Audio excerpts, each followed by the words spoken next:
জানিয়ে দিব এই মুহূর্তে পাওয়া সর্বশেষ বাংলা সংবাদ। শুরুতেই শিরোনাম। অনিয়মের বিরুদ্ধে জনপ্রতিরোধ গড়ে তোলার আহ্বান সিইসির। এরপরেই জানিয়ে দিব এবার সীমান্তে সাউন্ড গ্রেনেড টিয়ারশেল ব্যবহারের অনুমতি পেল বিজিবি। জানিয়ে দিব পুলিশ, র্যাব ও আনসার বাহিনীর পোশাক পরিবর্তন চূড়ান্ত। এরপরেই জানাবো ফেব্রুয়ারিতে কি আসলেই কোনো রাজনৈতিক ঝড় আসছে। সর্বশেষ জানাবো রাজনৈতিক ঐক্যমত না হলে সংস্কার অসম্ভব, আমির খসরু মাহমুদ চৌধুরীর মন্তব্য। শিরোনাম শুনছিলেন, এবারে বিস্তারিত। অনিয়মের বিরুদ্ধে জনপ্রতিরোধ গড়ে তোলার আহ্বান সিইসির। সব অনিয়মের বিরুদ্ধে জনগণকে সামাজিক ও জনপ্রতিরোধ গড়ে তোলার আহ্বান জানিয়েছে প্রধান নির্বাচন কমিশনার এএম নাসির উদ্দিন। বেলা 11:30টার দিকে ঢাকা জেলার সাভার উপজেলা পরিষদ মিলনায়তনে ভোটার তালিকা হালনাগাদ কার্যক্রমের উদ্বোধনকালে এই আহ্বান জানান। এ সময় তিনি বলেন, গত 5 আগস্ট ভোটের অধিকার প্রতিষ্ঠার সুযোগ সৃষ্টি করে দিয়েছে। এই অধিকার প্রতিষ্ঠা করার কাজ নির্বাচন কমিশনের। এই অধিকার প্রতিষ্ঠার প্রথম ধাপ ভোটের হালনাগাদ। যেদিন ভোটাররা নির্ভয়ে নিজের ভোট দিতে পারবেন পছন্দের প্রার্থীকে, সেদিনই ভোটের অধিকার ফিরে পাবে এদেশের জনগণ। সেই সঙ্গে ভোটের অধিকার রক্ষায় এবং সব অনিয়মের বিরুদ্ধে জনগণকে সামাজিক ও জনপ্রতিরোধ গড়ে তোলার আহ্বান জানান এএম নাসির উদ্দিন।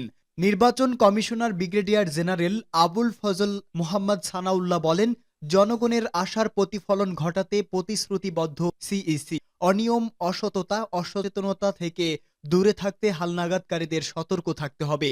নির্ভয়ে দৃঢ়তার সঙ্গে তথ্য সংগ্রহকারীদের কাজ করার নির্দেশ দিয়েছে নির্বাচন কমিশনার আনোয়ারুল ইসলাম সরকার। মানুষের ভোটের অধিকারের আমানতের না করারও আহ্বান জানিয়েছেন। সীমান্তে সাউন্ড গ্রেনেড টিয়ারশেল ব্যবহারের অনুমতি পেল বিজিবি। লালমনিরহাট সীমান্তে বাংলাদেশ ও ভারতের মধ্যে কয়েকদিন ধরে চলা উত্তেজনার পর বাংলাদেশ সীমান্ত রক্ষী বাহিনীকে সাউন্ড গ্রেনেড ও টিয়ারশেল ব্যবহারের অনুমোদন দেওয়া হয়েছে। দুপুরে সাংবাদিকদের এক প্রশ্নের জবাবে এ তথ্য জানান স্বরাষ্ট্র উপদেষ্টা লেফটেন্যান্ট জেনারেল মোহাম্মদ জাহাঙ্গীর আলম চৌধুরী। উপদেষ্টা বলেন, সীমান্তে সবসময় প্রাণঘাতী অস্ত্রই দেওয়া ছিল।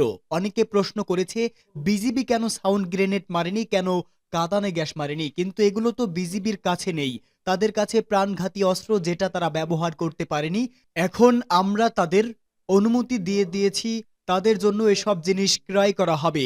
এখন সীমান্ত পরিস্থিতি অনেকটা স্বাভাবিক আছে, তবে ভারতের বিএসএফ সাউন্ড গ্রেনেড ব্যবহার করেছে, বৈঠকে জানানো হয়। সীমান্ত এলাকায় চোরাচালান, অনুপ্রবেশ এবং অন্যান্য আইন শৃঙ্খলাজনিত সমস্যা মোকাবেলায় বিজিবির কার্যক্রম আরও জোরদার করতে হবে। এজন্য সাউন্ড গ্রেনেড এবং টিয়ারশেল ব্যবহার করার মতো সরঞ্জামের প্রয়োজনীয়তা উঠে আসে।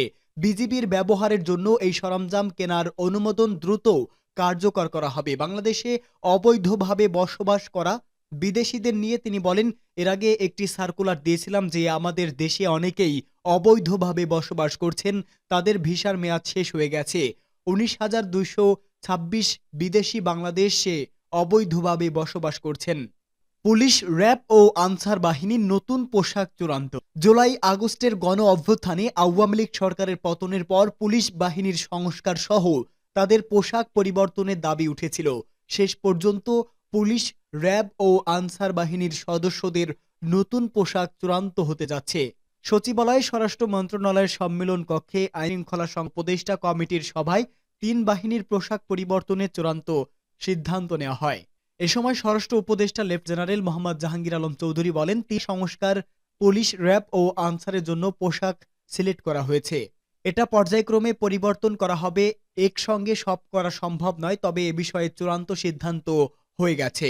সংবাদ সম্মেলনে জানানো হয়, পুলিশের পোশাক হবে লোহার আয়রন রঙের, র্যাবের পোশাক হবে জলপাই অলভি রঙের, আর আনসারের পোশাক হবে সোনালী গমের গোল্ডেন হুইট রঙের।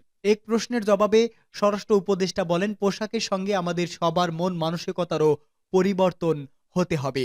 আমাদের সবাইকে দুর্নীতি প্রতিরোধ করতে হবে, তাহলেই অনেক কিছু পরিবর্তন হবে। গত 15 বছর ধরে তাদের যে ট্রেনিং ছিল সেই ট্রেনিংয়েরও পরিবর্তন করতে হবে, তাদের মানবিক হতে হবে। জানা গেছে ইতোমধ্যে 18 পোশাক পরিহিত পুলিশ, আনসার ও র্যাবের প্রতিনিধি দল বৈঠকে অংশ, সেখান থেকে পোশাক নির্বাচন করা হবে। উল্লেখ, এর আগে গত 11 আগস্ট পুলিশের ইউনিফর্ম ও লোগো পরিবর্তন করা হবে। অন্তর্বর্তী সরকার সাবেক brigadier general M Shakawat Hossain. ছবিতে বাম পাশে মেয়ে পোশাক সেটি পুলিশের এবং র্যাবের পোশাক এবং ডান পাশে আনসার নির্ধারিত। ফেব্রুয়ারিতে কি আসলেই কোনো রাজনৈতিক ঝড় আসছে? বাংলাদেশে রাজনৈতিক ও অর্থনৈতিক সংকট কয়েক বছর ধরে তৈরি হচ্ছে, কিন্তু গত আগস্টের শাসন ব্যবস্থার পরিবর্তনে আশা নিয়ে হাজির হয়েছে। অনেকে বিশ্বাস করেন যে এটি একটি শুরুর এই গুরুত্বপূর্ণ পর্যায়ে জাতিকে পরিচালনার দায়িত্ব দেওয়া হয়েছিল অন্তর্বর্তীকালীন সরকারকে। গভীর মূলে থাকা সমস্যাগুলোর সমাধান করতে অক্ষমতা কেবল সংকটগুলিকে আরো বাড়িয়েছে, যা প্রতিটি রাজনৈতিক দলকে হতাশ করে দিয়েছে। জামায়াত বাদে যারা আপাতত বিশৃঙ্খলা উপভোগ করছে বলে মনে হয়। সর্বোপরি রাজনৈতিক ভিত্তি বা প্রতিক্রিয়া ছাড়া এটি প্রশাসন কিভাবে রাজনৈতিক সিদ্ধান্তের জন্য অন্তর্নিহিতভাবে পরিকল্পিত একটি ব্যবস্থাকে নেতৃত্ব দিতে সফল হতে পারে। এটি একটি এয়ারপোর্ট ক্লিনারকে যাত্রী ভর্তি এয়ারবাস ও বোয়িং এর পরিদর্শক নকশায় উঠতে বলার মতো। বাংলাদেশের অন্যান্য রাজনৈতিক ক্যালেন্ডার, ধর্ম ও সাংস্কৃতিক যেমন শাসন ধারা নির্ধারিত রমজানের সময় ঈদ উল ফিতর এবং ঈদুল আজহার মাধ্যমে জনসাধারণকে চাঙ্গা করা প্রায় অসম্ভব ব্যাপার। এই 3 মাস শুধুমাত্র আধ্যাত্মিকভাবে নয়, অর্থনৈতিকভাবেও পবিত্র, কারণ মানুষ উপার্জন, ব্যয় এবং উদযাপনে নিজেদের এই সময়টায় মনোনিবেশ করে। ধর্মীয় ব্যক্তি এবং উৎসবে অর্থনৈতিক লেনদেনের প্রাধান্য পায় রাজনৈতিক অস্থিরতার জন্য, যা সে সময় সামান্য জায়গা ছেড়ে দেয় বলেও মনে হয়। এ সময়ের মধ্যে যত চাপের ইস্যুই হোক না কেন, যে কোনো আন্দোলনটি একসময় সীমিত হয়ে যেতে পারে। সামনের দিকে তাকালে অন্তর্বর্তীকালীন সরকার নিজেকে একটি টিকটিক ঘড়িতে খুঁজে পায়। ফেব্রুয়ারি মাস হিসাবে দেখা যাচ্ছে এ মাসেই রাজনৈতিক সংকট তৈরি হতে পারে। তারা যদি ঈদুল আজহা পর্যন্ত আন্দোলন স্থিমিত রাখতে পারে তাহলে তারা হয়তো তাদের ক্ষমতার মেয়াদ বাড়িয়ে দিবে। তবে উৎসবের মৌসুম শেষ হওয়ার পরে কি হবে তা যে কারো অনুমান। যদিও বিএনপি সম্ভবত একটি পরিকল্পনা রয়েছে বা অন্তত একটি পূর্বাভাস, আপাতত অন্তরকে অবশ্যই নিজেকে প্রস্তুত করতে হবে, যা একটি অনিবার্য ঝড় বলে তারা এই পরিস্থিতির জন্য তৈরি নাও থাকতে।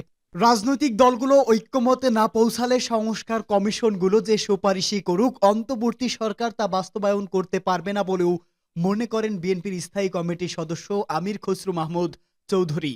4টি সংস্কার কমিশনের সুপারিশ প্রসঙ্গে 71কে একথা জানান তিনি। তার মতে সংস্কার কমিশনগুলো থেকে যে সুপারিশই করা হোক না কেন, তার জন্য রাজনৈতিক দলগুলোর মতামত নেওয়া প্রয়োজন। জাতীয় নির্বাচনের আগে স্থানীয় সরকার নির্বাচনের প্রস্তাব সমালোচনা করে তিনি বলেন, এটি করলে সরকারের উদ্দেশ্য নিয়ে মানুষের মধ্যে সন্দেহ তৈরি হতে পারে। জুলাই অভ্যুত্থানের পর আইন, বিচার, নির্বাচন সহ দেশের গুরুত্বপূর্ণ প্রতিষ্ঠানগুলো সংস্কার বেশ কঠিন কমিশন গঠন করে অন্তর্বর্তী সরকার নির্ধারিত সময়ে বেশিরভাগ কমিশন প্রতিবেদন দিতে না পারলেও বর্ধিত সময়ে প্রধান উপদেষ্টার কাছে প্রতিবেদন আকারে সংস্কারের সুপারিশ জমা দিয়েছে 4টি কমিশন। দেশের সাংবিধানিক পরিচয় পরিবর্তন থেকে শুরু করে নির্বাচনী ব্যবস্থা সংস্কার, প্রধানমন্ত্রীর মেয়াদ কমানোর মতো সুপারিশ এসেছে। দলীয়ভাবে বিএনপি এখন এসব সংস্কার নিয়ে কোনো প্রতিক্রিয়া দেয়নি। তবে দলটির অন্যতম নেতা ও স্থায়ী কমিটির সদস্য আমির খসরু মাহমুদ চৌধুরী জানান, সংস্কার কমিশনগুলো থেকে যে সুপারিশই আসুক না কেন, তার বাস্তবায়ন নির্ভর করবে রাজনৈতিক দলগুলোর ঐক্যমতের উপর।